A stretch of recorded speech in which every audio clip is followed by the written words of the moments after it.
भारत आजादी की जंग लड़ रहा था तो वो पिछली शताब्दी का तीसरा दशक मैं आपका ध्यान आकर्षित करना चाहता हूं। 1923, 1930 का वो कालखंड याद कीजिए। पिछली शताब्दी का तीसरा दशक भारत की आजादी के लिए बहुत अहम था।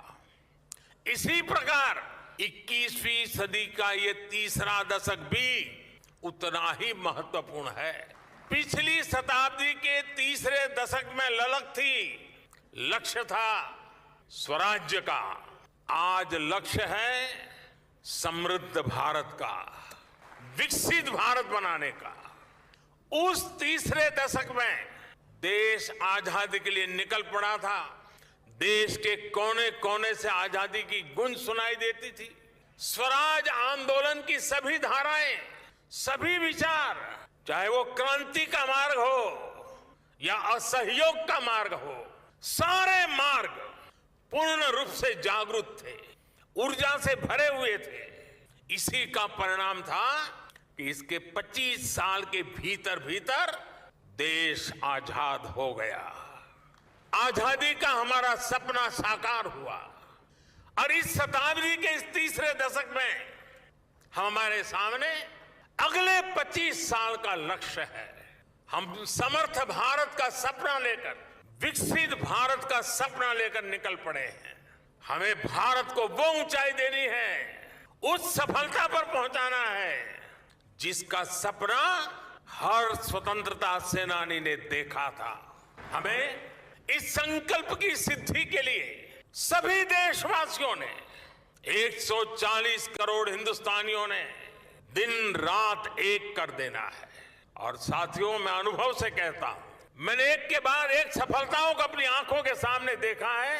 मैंने देश की शक्ति को भली भांति समझा है, देश के सामर्थ्य को जाना है और उसके आधार पर मैं कहता हूं, बड़े विश्वास से कहता हूं, भारत मंडपम में खड़े होकर के ये सुज्ञ जनों के सामने कहता हूं, भारत विकसित हो सकता है। इसमें कोई दो राय नहीं कि 1947 में गुलाम से आजाद भारत का सपना पूरा हुआ था।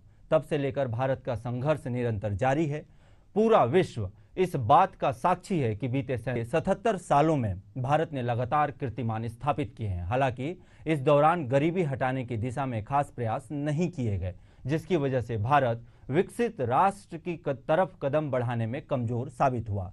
परंतु वर्तमान दौर, खास तौर पर बीते 10 सालों की बात करें तो भारत के सामर्थ्य का लोहा अमेरिका, चीन, फ्रांस, रशिया सहित दुनिया के ताकतवर कहलाने वाले देशों ने भी माना है। भारत की उन क्षमताओं को दुनिया के सामने आने का मौका भी बीते 10 सालों में ही मिला है। भले ही भारत अब विकासशील देशों की श्रेणी में खड़ा है और आगे भी है, लेकिन यह भी एक सच्चाई है कि भारत में विकसित राष्ट्र बनने की काबिलियत है और भारत एक विकसित राष्ट्र के तौर पर उभर सकता है। पर सवाल यह है कि आखिर इस लक्ष्य को किस तरह से हासिल किया जा सकता है। जबकि 144 करोड़ की आबादी वाले भारत देश में नीति आयोग की रिपोर्ट के मुताबिक गरीबी का प्रतिशत अब भी 11.28% विद्यमान है। हालांकि इस बीच सबसे बड़ी बात यह रही है कि देश का जीडीपी को बढ़ाने वाले यानी मध्यम आय वर्ग की तादाद में 17.4% की वृद्धि हुई है, जो एक विकसित राष्ट्र बनने की दिशा में भारत के बढ़ते कदमों का अच्छा संकेत है। नमस्कार, मैं हूं जय दुबे और एशियन न्यूज की खास पेशकश मुद्दा में एक बार फिर आपका स्वागत है। आज हम मुद्दा पर बात करेंगे विकसित भारत की। प्रधानमंत्री नरेंद्र मोदी के साथ 144 करोड़ भारतवासियों के उस सपने की जिसमें हम और आप सभी शामिल हैं। पीएम मोदी ने देश में अलख जगाया है। भारत को शताब्दी वर्ष में प्रवेश से पहले विकसित राष्ट्र बनाने का 1947 वो साल था जब हमने स्वतंत्र भारत में सांस लेना शुरू किया। पीएम मोदी को विश्वास है जब साल 2047 में भारत प्रवेश करेगा तब विकासशील देश नहीं बल्कि विकसित राष्ट्र कहलाएगा और वह होगी लास्ट माइल डिलीवरी विकसित भारत। पर इस लक्ष्य को हासिल करने पूरे देश को एक साथ जुटना होगा। अमेरिका, चीन, जापान और रशिया की तरह राष्ट्र हित के लिए अपना 100% देना होगा। इस बात में कहीं किसी तरह का संशय नहीं है कि किसी बात को कह देना जितना आसान है, धरातल पर लाना कहीं ज्यादा कठिन होता है। लेकिन एक सच्चाई यह भी है कि युवा शक्ति एक साथ खड़े हो जाएं, एकत्र हो जाएं, सही मार्गदर्शक मिल जाए तो मुश्किल राह भी आसान हो जाता है, कठिन डगर भी आसान हो जाता है। और इस वक्त पूरी दुनिया में भारत एक ऐसा देश है जिसकी कुल आबादी का 65% युवा है, वह भी 30 वर्ष से कम आयु जिनका है। और प्रधानमंत्री नरेंद्र मोदी को इस मूल बात पर भरोसा है कि आज का युवा भारत हर लक्ष्य को हासिल करने में सक्षम है। यही युवा शक्ति है जो भारत को विकसित राष्ट्र बनाने के लिए लास्ट माइल डिलीवरी दे सकता है। पर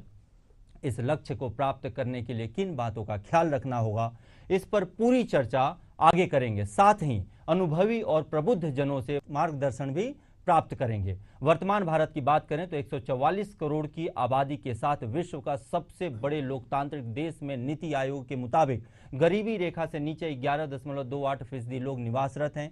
संख्या के नजरिए से यह 16 करोड़ से अधिक है। वहीं बीते 9 सालों के दौरान 17.4% यानी 25 करोड़ से ज्यादा लोग गरीबी रेखा से बाहर आए हैं। लेकिन विकसित राष्ट्र के लिहाज से प्रति व्यक्ति सालाना आय वर्तमान परिस्थितियों में 8 गुना कम है, जबकि भारत को 2047 तक विकसित देश बनाने का लक्ष्य हासिल करने के लिए प्रति व्यक्ति सालाना आय $18,000 यानी करीब 15 लाख रुपए तक पहुंचाने के साथ देश को 30 ट्रिलियन यानी 30 ट्रिलियन डॉलर की इकोनॉमी बनना होगा। इस तथ्य को सरकार के थिंक टैंक नीति आयोग देश के समक्ष रखा है।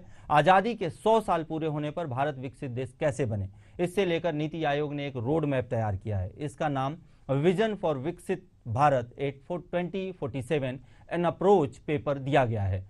नीति आयोग ने इस विजन पर जोर डालते हुए कहा है कि भारत को अब मिडिल इनकम ट्रैप से बाहर निकलने पर काम करना होगा। हमें इस लक्ष्य को हासिल करने के लिए अब मौजूदा जीडीपी जो 3.36 ट्रिलियन डॉलर है को 9 गुना बढ़ाना होगा। 9 गुना बढ़ाना आसान बात नहीं है। प्रति व्यक्ति आय फिलहाल सालाना $2392 करीब 2 लाख रुपए है, जिसे 8 गुना तक बढ़ाना होगा और 15 लाख रुपए प्रति साल करना होगा। भारत को इस तमाम मसले पर बात करने और प्रभावी तरीके से मार्गदर्शन करने हमारे साथ मौजूद हैं एशियन न्यूज के प्रधान संपादक श्री सुभाष मिश्रा जी। सुभाष मिश्रा जी, आपका बहुत बहुत स्वागत है मुद्दा प्रोग्राम में। आपसे मैं यह समझना चाहूंगा, विकसित भारत 1947 में देश आजाद हुआ, 1942 में द्वितीय विश्व युद्ध के बाद पूरी दुनिया एक नई दिशा की तरफ बढ़ी। कई देश जो 1942 के द्वितीय युद्ध के बाद या लगभग 1950 के बाद बहुत ही बदतर स्थिति में थे, जहां पर भारत खड़ा था। लेकिन उसके बाद आज 75 सालों के इस जर्नी की अगर मैं चर्चा करूं आपके साथ, तो ऐसा क्या रहा जहां पे भारत के साथ खेल हो गया और भारत विकसित देश नहीं बन पाया? सुभाष मिश्रा जी।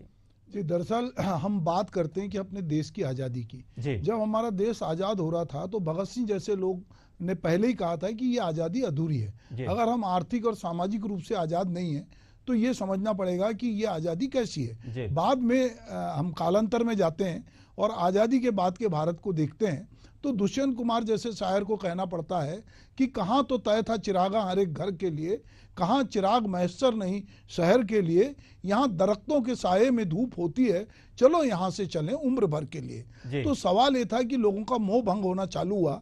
द्वितीय विश्व युद्ध के बाद जिस तरह से हमको विकास की ओर बढ़ना था वो वजह बहुत सारी थी। उसमें एक प्रमुख वजह ये थी कि हमारी शिक्षा जो थी उस पर जिस तरह हमको फोकस करना था हम नहीं कर पाए।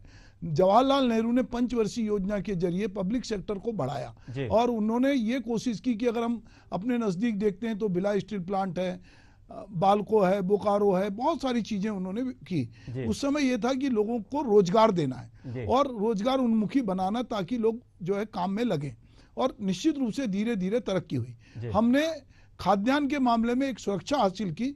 कभी हमारे समय में भूखमरी की स्थिति थी, जब चीन का भारत के साथ युद्ध था तो एक भूखमरी की स्थिति थी, पर आज हम खाद्यान्न के मामले में कंफर्टेबल हैं। फिर भी विकसित भारत की जब हम बात करते हैं तो हमको ये नहीं भूलना चाहिए कि इसी सरकार ने 80 करोड़ लोगों को ये मुफ्त का अनाज दे रही है।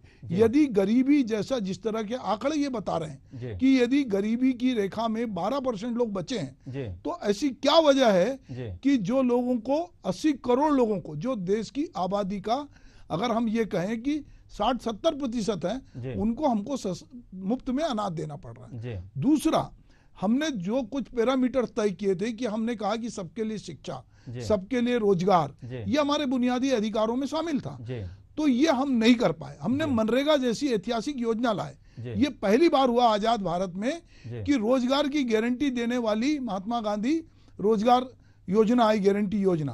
मनरेगा में ये तय हुआ कि हम लोगों को 100 दिन का रोजगार देंगे और जहां पे भी डिमांड होगी वहां काम देंगे। कुछ सरकारों ने बढ़ चढ़ के कहा कि हम 150 दिन का रोजगार देंगे, पर उसके बाद उतना रोजगार सृजित नहीं हुआ। अभी आज सबसे बड़ा संकट ये है कि ये जो नया बजट आया है, जो कि ये कहा जा रहा है कि विकसित भारत की दिशा में ये पहला ऐसा बजट है जो हमको 2047 तक ले जाएगा। तो इस बजट में भी जो प्रावधान किए गए हैं कि आप 5 करोड़ रोजगार सृजित करने की बात कर रहे हैं। अब सवाल ये है कि यदि हमारे पास रोजगार नहीं होगा, हमारी बेरोजगारी का परसेंटेज बहुत ज्यादा है और हमारे पास सुभाष मिश्रा जी बीच में थोड़ा सा रोकना चाहूंगा। ये मुंगेरी लाल के हसीन सपने हैं जो कि हम 75 सालों से कहीं ना कहीं राजनीतिक दृष्टिकोण से अगर देखा जाए तो हमारे राजनेता लोग और सरकारें दिखाती आई हैं, इसमें कहीं कोई दो राय नहीं है। मैं यहां पर तुलना करना चाह रहा हूं, हमारे देश के भीतरी आंकड़ों के साथ बिल्कुल नहीं करना चाह रहा हूं। मैं आपसे यह समझना चाह रहा हूं कि द्वितीय विश्व युद्ध के बाद लगभग विश्व के सभी देशों के साथ एक जैसी समस्याएं थी, बिल्कुल एक जैसी समस्याएं थी। उसके बाद इतना अधिक दृढ़ निश्चय वाला देश, इतना विरासत वाला देश, जिसके विरासत में एक से बड़ी एक कहानियां भरी पड़ी हुई हैं, इतने गाथाओं वाला देश में ऐसा क्या हो गया, राजनीतिक दृष्टिकोण किस तरीके से पीछे रह गए कि हम कभी भी फ्रंट फुट पर नहीं आ पाए?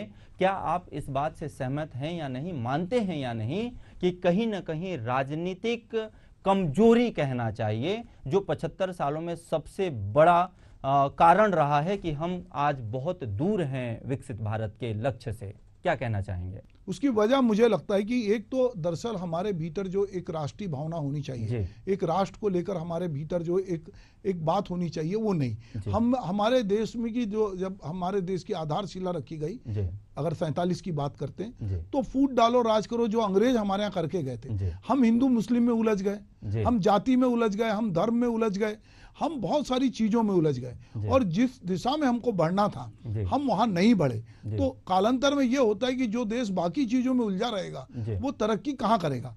और एक राष्ट्र के रूप में जिस तरह आपने अमेरिका का उदाहरण दिया, आपने फ्रांस का उदाहरण दिया, अच्छा हम बात में छोड़ दें, अच्छा और बात के देशों की बात करें, हमारे से आज बेहतर स्थिति में बांग्लादेश था क्योंकि उसने हमसे बेहतर किया।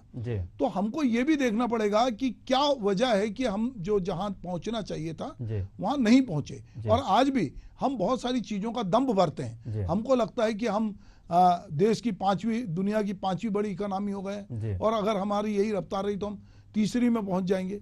पर चीजें विरोधाभासी, जैसे मैंने आपसे कहा कि एक तरफ तो हम बोलते हैं कि हम बहुत तरक्की कर रहे हैं, दूसरी तरफ हमारे यहाँ बेरोजगारी का आंकड़ा बहुत है। हम 80 करोड़ लोगों को मुफ्त में अनाज दे रहे हैं, हम यहाँ पर लोगों को जीवन स्तर उठाने के लिए बुनियादी सुविधाएं दे रहे हैं, किसी को गैस सिलेंडर दे रहे हैं, किसी को हमने ये किया कि हम बिना श्रम के लोगों को पैसे दे रहे हैं। हमारे यहाँ जो राजनीतिक दल है अपना प्रभुत्व कायम करने के लिए वो इतनी सारी सौगात, जिसको रेवड़ी कल्चर कहते हैं, इधर के पिछले 10 सालों में रेवड़ी कल्चर भी देश में बढ़ा है। तो कहीं ना कहीं जो श्रम करने की आदत होना चाहिए, आगे बढ़ने की बात होनी चाहिए, वो भी हमारे यहाँ पीछे छूटी है। बिल्कुल, इस पे रेवड़ी कल्चर में एक और बहुत बड़ा बात है जो देश के विकसित होने के रास्ते पे बहुत बड़ा रोड़ा है। टैक्स पेयर एक बहुत बड़ा अमाउंट अपनी मेहनत की कमाई का पैसा देता है जो देश के विकास में लगना चाहिए और उसका एक बहुत बड़ा भाग कहना चाहिए जो रेवड़ी के रूप में देश में बंट जाता है। क्या कहना चाहेंगे कि आखिर कब रुकेगा ये बात? जब तक ये रुकेगा नहीं, जब तक इस पे कोई स्टॉपेज नहीं लगेगा, तब तक वो पैसा देश के विकास में यूटिलाइज नहीं हो पाएगा और जब तक वो पैसा देश के विकास में यूटिलाइज नहीं हो पाएगा देश विकसित कैसे होगा? और क्या कहना चाहेंगे? मेरा कहना यह है कि जैसे मैंने मनरेगा की बात की थी, आप काम कराइए, पैसा दीजिए। आप हर आदमी को श्रम का महत्व मालूम होना चाहिए कि मैंने मेहनत की है, मुझे इसके बदले मिल रहा है। हम चाहते हैं कि गरीब आदमी भूखा ना सोए, हमको लगता है कि उसको अच्छे कपड़े पहनना रहना चाहिए, उसके बच्चे को स्कूल अच्छा मिलना चाहिए, उसको बेहतर स्वास्थ्य मिलना चाहिए, सब मिले। पर आप उसको घर बैठे यदि सब चीजें देंगे और मुफ्त में चीजें करेंगे तो वो खुद भी जो है धीरे धीरे अनुत्पादक कार्यों में लगेगा। और अभी ये जो हम देख रहे हैं हमारे देश में जो दिक्कत जा रही है, गाँव में किसी भी आदमी से बात करो, उसको वहां पे काम करने आदमी नहीं मिल रहे, वहां श्रमिक नहीं मिल रहे हैं, मनरेगा में आदमी नहीं मिल रहे हैं। अगर आपको घर बैठे बहुत सारे पैसे मिलेंगे और जिसके लिए आपको श्रम नहीं करना है, और कुछ लोग जो मेहनत कर रहे हैं उनकी इनकम टैक्स का या उनके टैक्स का पैसा बहुत सारे लोगों में नेताओं की उदारता की वजह से या चुनाव जीतने की गरज से बढ़ता जाएगा। तो ये मुझे लगता है कि ये जो विकसित भारत का की सोच है ये बहुत सारी उसी तरह रह जाएगी जैसी कि पंचवर्षीय योजनाएं जो थी, जिस तरह उनको फलीभूत होना था उन्होंने उस तरह रिजल्ट नहीं दिया। उसकी एक वजह हमारे देश में भ्रष्टाचार भी है। जी, मैं हमारे दर्शकों को समझाना चाहता हूं या जो बताना चाहता हूं कि हमारी आज़ादी के बाद से आज तक के स्थिति में रेवड़ी कल्चर, राजनीतिक जो महत्वाकांक्षाएं हैं वो इतनी प्रबल रही हैं कि उसके चक्कर में राष्ट्र हित पीछे छूट गया है, रोजगार सृजन नहीं हो पाया और जिस हिसाब से बढ़ना चाहिए उस हिसाब से हम कोई भी काम नहीं कर पाए और देश आज हमारा कहीं ना कहीं बहुत पिछड़ा और पीछे रह चुका है। नो डाउट, इसमें कहीं कोई दो राय नहीं है कि हम आगे बढ़ रहे हैं, बहुत तेजी से बढ़ने की कोशिश कर रहे हैं। आज की डेट में राजनीतिक महत्वाकांक्षाएं खासकर प्रधानमंत्री नरेंद्र मोदी की वजह से कह लें या तमाम वजह से कह लें, कहीं ना कहीं राजनीतिक महत्वाकांक्षाएं नीचे हो रही हैं और देश की महत्वाकांक्षाएं आगे आ रही हैं, इसमें कहीं कोई दो राय नहीं है। खैर, जिस बड़े लक्ष्य को लेकर देश आगे बढ़ रहा है उस पर गंभीरता से विचार किया जाए तो सबसे पहले भारत को मिडिल इनकम टैक्स से सावधानी पूर्वक निकलने की जरूरत है। देश में 2001 में प्रति व्यक्ति आय $460 थी, यह अब करीब 6.5 गुना बढ़ चुकी है। वहीं गरीबी रेखा के नीचे जीवन यापन करने वालों की संख्या 30% थी जो अब 11.28 पर पहुंच चुकी है। आय को लेकर दावा बहुत बहुत मैं धन्यवाद करत हूँ, आपन के आभार व्यक्त करत हूँ। और आज आप सबला हरेली त्योहार के बहुत बहुत बधाई देवत हूँ, बहुत बहुत शुभकामना देवत हूँ। और पूरे छत्तीसगढ़ के हमर दाई दादा सिवान जवान संगवारी सबो झन भी हरेली त्योहार के मैं बहुत बहुत बधाई और शुभकामना देवत हूँ। आज हमें विधिवत यहाँ हरेली त्योहार के अवसर में देवाधिदेव महादेव के पूजा अर्चना करे हन। हमार किसान मन के जो संयंत्र होते नांगर जुआट, इस सब के भी हम विधिवत पूजा करे हन और देवाधिदेव महादेव से ये प्रार्थना करे हन कि हमारे छत्तीसगढ़ में उमन के आशीर्वाद हमला बराबर मिलते रहे, हमारे छत्तीसगढ़ में खुशहाली हो, हमारे छत्तीसगढ़ के सबकर जीवन में सुख समृद्धि आए, वर्षा पानी ठीक से हो, अनाज की उपज ठीक से हो, सबके घर में सुख समृद्धि हो, कोनो भी तरह के दुख तकलीफ मत हो, कोई तरह के रोग वगैरह से भगवान रक्षा करें। ऐसे आज हमारे प्रथम हरेली के त्योहार में पूजा अर्चना करके भगवान से प्रार्थना करे हन, गौ माता के भी पूजा अर्चना करे हन और उमन से भी आशीर्वाद मांगे हन। और हमारे वक्ता मन बताइन है और ये हरेली के त्योहार मुख्य रूप से किसान मन के त्योहार है। हमारे छत्तीसगढ़ धान के कटोरा कहलाते। आज ज्यादातर 70-80% हमारे यहाँ के आबादी के मुख्य पेशा खेती और खेती पर किसान मन पर का हमार सरकार और पूर्ववर्ती सरकार करीन है, सबला हमार वक्ता मन बताइन है। वास्तव में हमार के सरकार चाहे अटल बिहारी वाजपेयी जी की सरकार हो, नरेंद्र मोदी जी के सरकार हो, चाहे डॉक्टर साहब के भी 15 साल के सरकार रही, या आज भी हमार 6-7 महीना से सरकार चलत है, तो मैं समझता हूँ कि आजादी के 75 साल में हमन कम समय सरकार में रहे हैं, लेकिन किसान मन पर ज्यादा चिंता करे हैं। चाहे वो फसल बीमा योजना के सरलीकरण हो, अटल बिहारी वाजपेयी के समय में हो रही। हमारे किसान मन ला पूंजी मुहैया कराए के दृष्टि से किसान क्रेडिट कार्ड एक भी व्यवस्था हमारे पूर्व प्रधानमंत्री अटल बिहारी वाजपेयी जी दे रही। हमारे नरेंद्र मोदी जी प्रधानमंत्री हुई तो आज कृषि मंत्रालय के नामे बदल के कृषक कल्याण मंत्रालय कर दिन और कृषक सम्मान निधि से लेकर प्रधानमंत्री सिंचाई योजना इस सब के माध्यम से किसान मन ला फायदा दिलाते हैं। हमारे डॉक्टर रमन सिंह जी 15 साल मुख्यमंत्री रहे तो पूरे प्रदेश में सिंचाई के प्रतिशत बहुत बढ़ी और किसान मन के धान के खरीदी अच्छा से हुई। आज सोसाइटी बैंक में कितना परसेंट ब्याज लागत रही से 14%, 16% ब्याज लागत रही से वो सबला काम करते करते 0% में लाके खड़ा कर दी। और आज भी हमन 21 क्विंटल धान प्रति एकड़ 3100 रुपया प्रति क्विंटल के दाम ये सब करत हन। तो ऐसा हमन कह सकत हन कि जब हमन सरकार में आथन तो किसान मन के हमन चिंता करथन। तो आज ये समय ज्यादा भाषणबाजी की नहीं है, एक बाद में शायद नाचा गाना भी होगी तो सबला हमारा देखना है। और इसीलिए मतलब फिर से मैं एक बार आप सबला पूरे छत्तीसगढ़ के हमारे दाई दादा सियान जवान संगवारी मल्ला हमारे सबो यहाँ आज अपन आया है सबला फिर से एक बार हरियाली त्योहार के बहुत बहुत बधाई शुभकामना देते हुए और भगवान देवादिदेव महादेव सावन के महीना भी चलत है स्टार्टिंग में और माता पार्वती के और सबके आशीर्वाद छत्तीसगढ़ में हमेशा बना रहे। छत्तीसगढ़ में खुशहाली हो, छत्तीसगढ़ में सुख समृद्धि हो, यही मैं आज भगवान से प्रार्थना करते हुए आपन हमर न्योताला स्वीकार करके आज त्योहार मनाई पर आओ कर ले आपन फिर से एक बार धन्यवाद देते हुए मैं अपन बात लाम करत हूँ। छत्तीसगढ़ महतारी की, छत्तीसगढ़ महतारी की, भारत माता की, भारत माता की।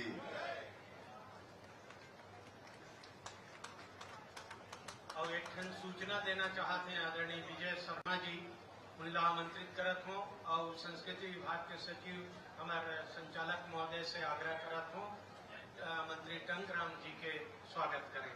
आदरणीय विजय शर्मा जी। कल सावन सोमवार आवे और कवर्धा जिला में भोरमदेव महाराज में कांवड़िया मन बहुत चलाते हैं, हजारों की संख्या में कल रही हैं। और बहुत प्रसन्नता की बात यह है कि जिन कवर्धा में सनातनी मानवेंद्र के अपमान हो रही से वही सनातनी परंपरा ला पुनर्स्थापित करे बर कल हमारे मुखिया माननीय मुख्यमंत्री विष्णुदेव साय जी सुबह 7 बजे हेलीकॉप्टर के माध्यम से पूरा सभी कांवरिया ऊपर पुष्प वर्षा कल कहीं वहाँ भोरमदेव में सुबह 7 बजे के समय कल सावन सोमवार आवे और कवर्धा जिला में भोरमदेव महाराज में कांवड़िया मन बहुत जनाते हैं, हजारों की संख्या में कल रही हैं। और बहुत प्रसन्नता की बात यह है कि जिन कवर्धा में सनातनी मानबिंदु के अपमान हो रही से वही सनातनी परंपरा ला पुनर्स्थापित करे बर कल हमर मुखिया माननीय मुख्यमंत्री विष्णुदेव साय जी सुबह 7 बजे हेलीकॉप्टर के माध्यम से पूरा सभी कांवरिया ऊपर पुष्प वर्षा कल करही वहाँ भोरमदेव में सुबह 7 बजे के समय है। आप मन के माध्यम से सब प्रचार होती। बहुत बहुत धन्यवाद। और ऐसे होते संगवारी हो पहुना आए रहते थे मतलब भेंट दे के हमन माननीय हमार संचालक महोदय से संस्कृति विभाग के हमार राजीव लोचन जी महाराज, हमार मुख्यमंत्री जी और माता हमार महतारी कौशल्या जी से आग्रह करबो हमार राजीव लोचन जी महाराज, हमार रमेश महाराज जी और जतका अतिथि मन है सब जन ला रामचरित्र मानस के किताब ला समर्पित करें, भेंट देवें, चिन्हा एक स्वरूप। और एक बाद माननीय मुख्यमंत्री जी की से कि नाचा गाना भी है, खाना भी है संगवारी हो, ठेठरी खुरमी, चीला, गुरहा भजिया ता सब ला खा के जाहू, नाचा गम्मत के मजा लूहू। हमार जम्मू अतिथि मनला माननीय मुख्यमंत्री जी और हमार दीदी कौशल्या जी अपन हाथ से सब्बो झनला रामचरित्र मानस के किताब भेंट करत हमें हरेली के पावन परब में।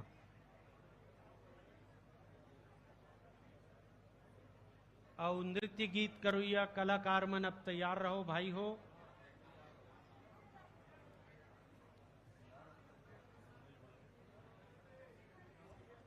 बड़ा सुंदर ढंग से राउत नाचा दयालु राम साहू जी करे हमें ए मेरे जतका कृषि के औजार है ते ओकरे एकत्रित दयालु राम यादव जी के अद्भुत मेहनत कल्पना अभी राउत नाचा प्रस्तुति करी। कर्मा नृत्य लीलाधर साहू जी, गेड़ी सुरेंद्र सौरी जी और पारंपरिक खेल चलत और संगवारी हो। पहली मुख्यमंत्री जी किसान मनला किसान समृद्धि योजना के तहत ट्रैक्टर के वितरण कर ही ओकर चाबी संकेत स्वरूप तेकर बाद नृत्य गीत हो ही। पारंपरिक खेल के एमेर प्रस्तुति आदरणीय पीताम्बर पटेल जी उनकर टीम करी से सौनाही रामायण जय मां दंतेश्वरी महिला मानस मंडली पूर्णिमा साहू जी अभी आपके सामने प्रस्तुत करही। पहली घाव सौनाही रामायण सौनाही झूला ये मेरा आयोजन किए गए हैं। आप सब जन मजा लेहू। खाए पिए के तको बढ़िया प्रबंध है। गढ़ कलेवा के नाव ला तो जानते हो आप मन, ता ओकरो व्यवस्था है। भरपूर आनंद लेके जाहू आग्रह है।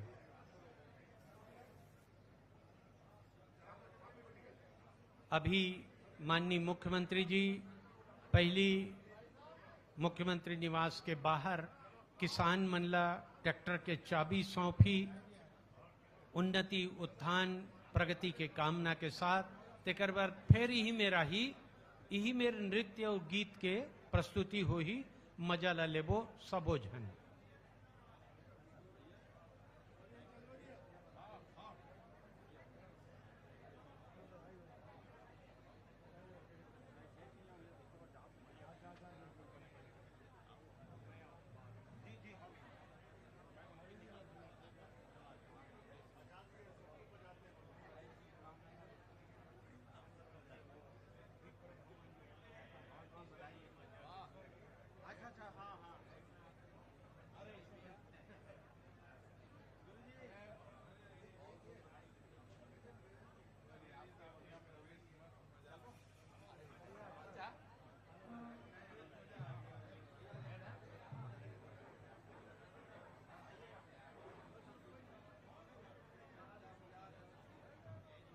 अब वापस यही मेर अभी नृत्य गीत बरावत हैं। हमार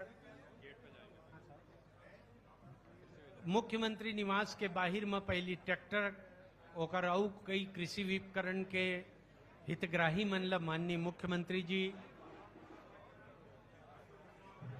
चाबी भेंट करी, कागज भेंट करी, जोन विकास और उन्नति बर आवश्यक है। तहाँ ले ही मेरे फिर नृत्य और गीत के सिलसिला चल ही।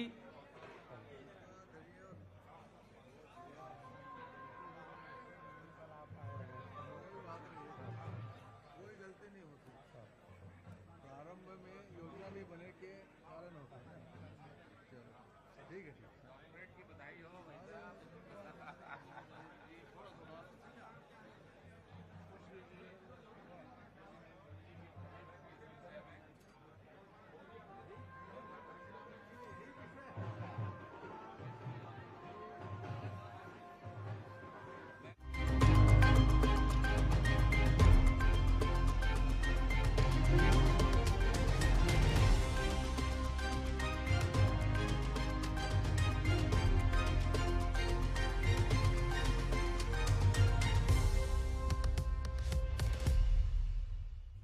हेडलाइंस के प्रायोजक हैं Rabindranath Tagore university Bhopal, NIRF ranked for 5 consecutive years. सागर के हरदौल बाबा मंदिर में शिवलिंग निर्माण के दौरान बड़ा हादसा। 50 साल पुराना मकान गिरने से 9 बच्चों की मौके पर मौत। सीएम डॉक्टर मोहन यादव ने हादसे पर जताया दुख।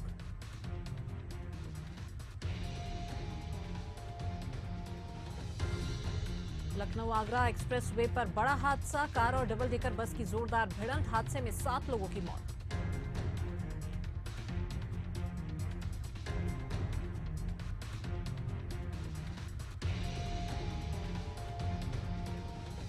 हरेली विहार पर सीएम हाउस में रंगारंग सांस्कृतिक कार्यक्रम का आयोजन, मुख्यमंत्री विष्णुदेव साय ने पारंपरिक नृत्य किया, गेड़ी चढ़ा, पारंपरिक खेलों की दिख रही झलकियां।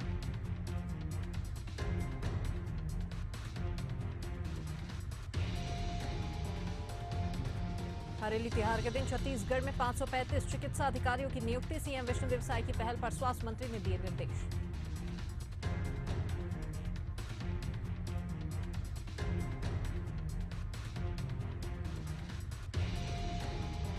मध्य प्रदेश में आसमानी आफत से नहीं कोई राहत, बारिश का रेड अलर्ट, सीधी में गोपद नदी उफान पर, पुल के ऊपर से बह रहा पानी, आवागमन हुआ बाधित, छत्तीसगढ़ भी तरबतर।